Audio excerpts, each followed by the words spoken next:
Ali Mohammed Abushbak, thank you very much. Pleasure talking to you as always. Thank you for taking the time. We now move over to Europe, where Ukraine's latest strike on Russian energy infrastructure has halted crude oil flows to Hungary and Slovakia via the Druzhba pipeline. Officials have confirmed this on Monday. Budapest blamed the outage on a Ukrainian attack that damaged a transformer station, though Kyiv did not directly claim responsibility. The disruption underscores the vulnerability of Europe's remaining reliance on Russian energy.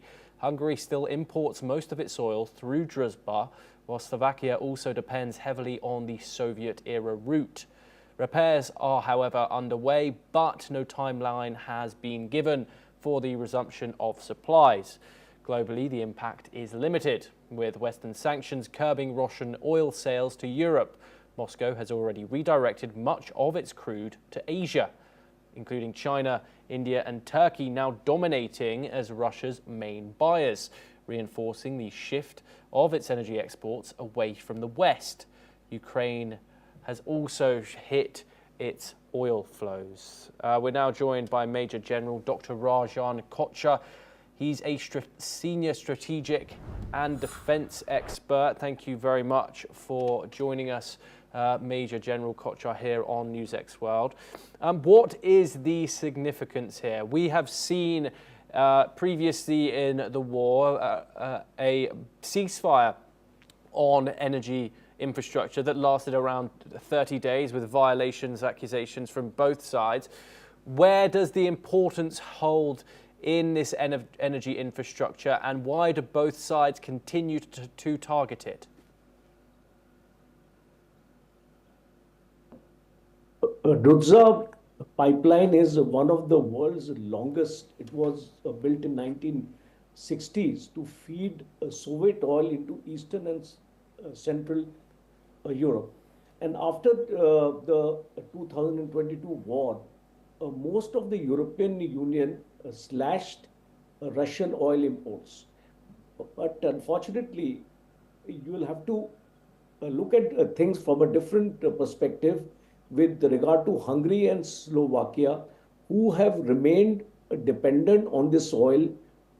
Almost 70 to 80% of their crude oil requirements is being supplied and still supplied by Russia, because there is no other alternative for them to get this crude oil, because there are no pipelines right now existing. Even from Norway also, if you want to make up this shortfall, it is not possible.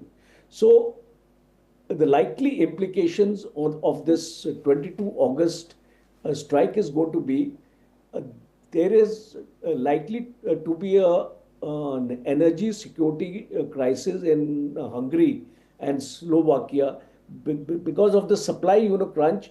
And if it is for a short time, because what is happening is that on 18th of August, this pipeline was struck by the Ukrainian drones.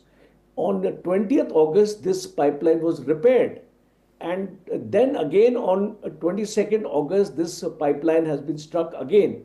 So on a larger strategic perspective, this is going to bring in inter-European Union tensions. See, on one side, the European Union is getting together along with the United States to impose sanctions on Russia. And on the other side, these two countries, Hungary and Slovakia, are still dependent on Russian oil. So the strategic message is that Ukraine is targeting the Russian export infrastructure, but by hitting Druzhba, it is pressurizing the EU members. So I think this is going to create a situation, and I think the ongoing ceasefire talks, there may be a point put forth by Russia that for Hungary and Slovakia, there may be different kind of security guarantees being actually given by Russia. And because unless within the European Union, all of them are on the same wicket. I don't think they'll be able to stand united against Russia, and that is our concern right now. Major General, thank you very much for your insight. You are staying with us to discuss more Russia-Ukraine conflict updates. The conflict